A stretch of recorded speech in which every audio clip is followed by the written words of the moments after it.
ये मेरा आप लोगों से लास्ट ऑब्जेक्शन है। मेरा अगर कुछ भी होता है उसकी जिम्मेदारी। जय हिंद दोस्तों, रउआ सबके एक इम्पोर्टेंट न्यूज़ देवे के आयल बानी।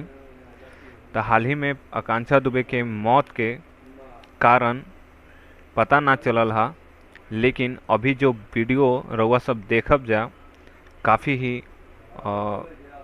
दर्दनाक लागी रउआ सबके।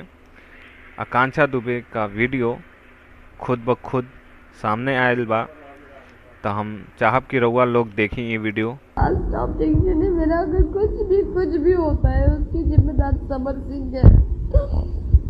कुछ नहीं मेरे को अगर कुछ भी होता है उसका जिम्मेदार समर सिंह है बस।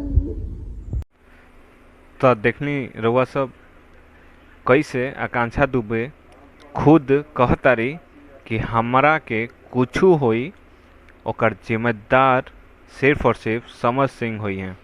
जी हाँ, रउआ सबके बता दी कि समर सिंह जेकरा साथ आकांक्षा दुबे काम करत रही और कुछ तो बात हुई जेकरा कारण आज आकांक्षा दुबे हम सब के बीच नहीं खी।